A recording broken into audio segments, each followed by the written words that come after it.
आदरणीय अध्यक्ष महोदय, माननीय प्रमुख पाहुणे, आदरणीय शिक्षकवृंद आणि माझ्या प्रिय मित्रांनो, आज मी भारतातील पहिल्या महिला शिक्षिका, स्त्री शिक्षणाची जननी आणि समाजक्रांतीच्या अग्रदूत क्रांतिज्योती सावित्रीबाई फुले यांच्याविषयी मनोगत व्यक्त करणार आहे.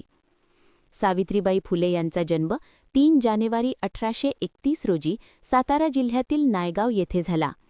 त्या काळात मुलींना शिक्षण देणे पाप समजले जात होते, पण सावित्रीबाई फुले यांनी या अन्यायकारक रूढींना आव्हान दिले. महात्मा ज्योतिबा फुले यांच्यासोबत त्यांनी 1848 साली पुण्यात मुलींसाठी पहिली शाळा सुरू केली. शाळेत जाताना त्यांच्यावर लोक शेण, दगड फेकत असत, अपमान करत असत, तरीही त्यांनी शिक्षणाचा दीप विझू दिला नाही. त्या म्हणत असत, ज्ञान हेच खरे सामर्थ्य आहे. सावित्रीबाई फुले यांनी केवळ शिक्षणच नव्हे तर स्त्री स्वातंत्र्य, विधवा पुनर्विवाह, बालविवाह विरोध, अस्पृश्यता निवारण यासाठीही मोठे कार्य केले.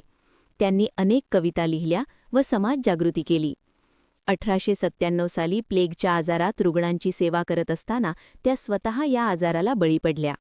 समाजासाठी आपले प्राण अर्पण करणारी अशी महान व्यक्ती म्हणजे सावित्रीबाई फुले.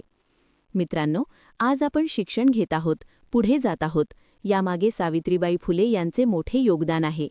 त्यांच्या विचारांवर चालणे हीच त्यांना खरी श्रद्धांजली ठरेल. जय सावित्रीबाई फुले, जय शिक्षण. धन्यवाद.